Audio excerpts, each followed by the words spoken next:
그래서 물질을 분류할 때는 화학적인 조성에 따라서 분류를 할 수도 있고요. 물리적인 상태에 따라서 분리를 할 수도 있다라는 거죠.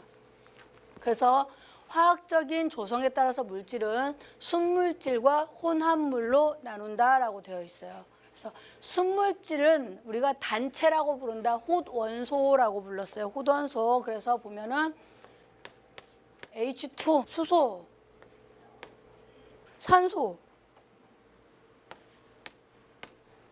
오존. 오존이 어디 있어요? 지구 밖에. 그죠? 오존. 우리 오존층 파괴된다고 요즘에 프레온가스도 못 쓰게 하고 그렇잖아요. 그죠? 질소. 그죠? 이런 것들을 우리가 요건 뭐예요? 염소. 염소. 그죠? 그래서 이런 단체 홑원소를 말한다. 순수한 물질이죠. 순수한 물질. 그다음에 화합물이 있다. 화합물. 그래서 여기 보시면은 CO2, 염화나트륨 이런 것들 있죠. 화합물. 이산화탄소가 뭐예요? 이산화탄소. 화학식이 CO2. 염화나트륨. 염화나트륨. 나트륨. 나트륨. 염화. 염소죠. 염소. 염화, 나트륨. 이런 것들. 그래서 탄소와 산소의 화합물이다. 나트륨과 염소의 화합물이다. 물도 화합물이에요. 뭐와 뭐해? 그렇죠. H2O. 이런 것들을 화합물이라고 하더라라는 얘기죠. 그래서 보시면은 밑에 나와 있죠. 홑원소는 순물질은 한 가지 원소로 이루어졌거나 아니면 두 가지 이상의 원소로 이루어진 물질을 화합물이라고 하고요. 그다음에 혼합물은 크게 두 가지 이상의 순물질이 섞여 있다라는 거죠. 그래서 막 섞여 있어요. 그래서 보면 균일 혼합물과 불균일 혼합물로 나눌 수가 있다라고 했어요. 그러면은 우리가 균일과 불균일을 나눌 때는 뭐라고 하냐면은 시간이 지나면 분리가 되느냐 안 되느냐. 자, 물질의 분류 중에 아까 화학적인 조성에 따라서 분류를 해봤고요. 물리적인 상태에 따라서 물질을 한번 보겠다라는 얘기죠. 우리는 물질의 상태는 고체, 액체, 기체. 그래서 물질의 3태라고 불러요. 3태.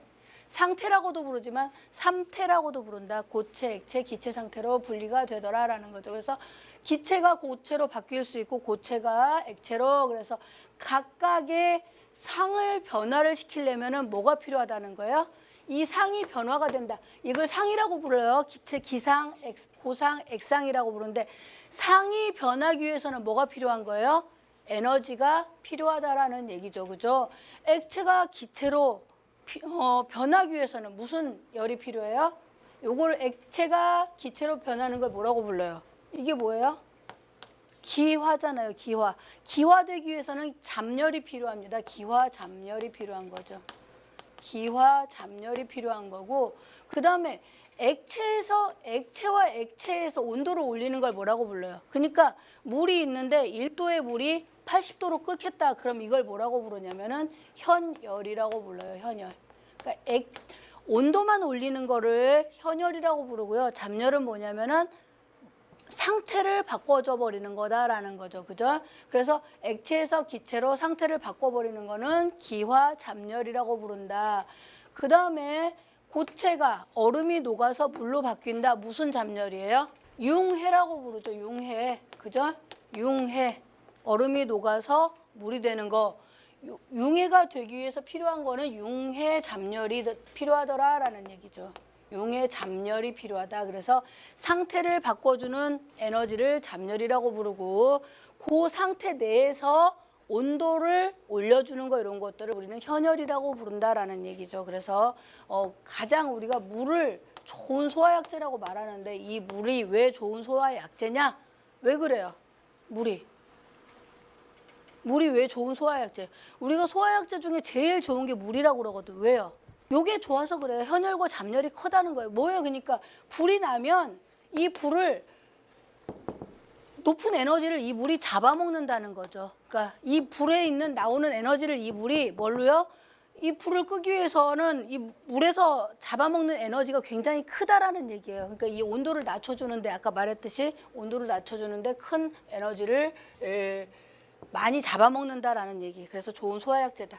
또 뒤에 가서 소화 파트에 가서 할 거고요. 그래서 물질의 상태가 있고요.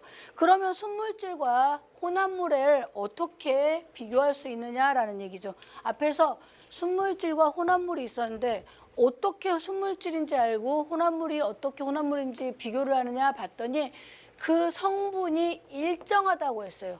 자, 그러면 뭐 일례로 얘기할게요. 우유 같은 경우는 어때요? 혼합물이라고 했는데 저지방 우유도 있고 고지방 우유도 있고 성분을 어때요? 내 맘대로 조절할 수 있죠. 그죠? 순물질 한번 볼게요. H2O. 내가 물을 만드는데 몇 프로의 물을 만든다 할 때 이 물을 H2O를 바꿀 수 있어요, 없어요? 그냥 물은 물이잖아요. 그죠?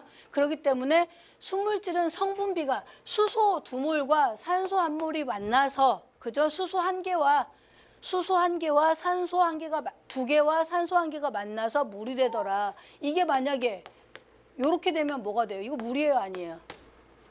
뭐예요, 그러면? 이거는 얘는 마시면 되지만 얘는 어떻게 돼요? 마시면 죽어요. 얘 뭐예요? 우리 소독약으로 쓰이잖아요. 상처 났을 때 바르는 뭐예요? 과산화수소라는 얘기죠. 그렇기 때문에 성분비가 일정한 게 순물질이다. 그래서 성분비가 일정하다 보니까 뭐가 같다? 일정하다. 녹는 점, 끓는 점. 그래서 이 뭐라고 불러요? 유식한 용어로 빛점. 별로 안 유식하지만 빛점. 그죠? 이거는 융점 뭐 이렇게 부르잖아요. 그죠? 끓는 점, 녹는 점. 요런 것들이 일정하다는 거지. 물은 몇 도에 끓어요? 몇 도에 물이 끓어요? 물 몇 도에 끓어요? 100도면 물이 끓잖아요. 그죠? 근데 뭐는 바뀌어요? 압력이라든가 높은 산에 가면 끓는 점이 낮아지잖아요. 그러니까 압력이라든가 이런 거에는 영향을 받지만 일정하다. 그러나 혼합물은 이런 것들이 일정하지 않다라는 얘기죠. 그래서 순물질은 항상 B점이 뭐고 융점이 뭐고 이런 것들이 나온다라는 얘기죠. 그래서 분리를 할 수 있는 방법, 혼합물은 어떻게 분리할 수 있다는 거예요. 내가 강제로 나눌 수 있어요. 물리적인 방법으로 내가 나눌 수 있는데 자, 내가 물을 분리를 하겠다. 어떻게 분리할 수 있어요? 물 분리할 수 있어요? 내가 강제로?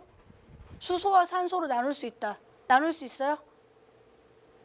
어떻게? 화학적인 방법으로. 그죠? 그러니까 뭐 전기 분해를 한다든가 또는 우리 화학 반응을 통해서 물은 분해를 할 수도 있더라라는 거죠. 그죠? 이런 것들을 통해서 분해할 수 있지만 혼합물은 물리적인 방법으로 분리할 수 있다. 자, 그럼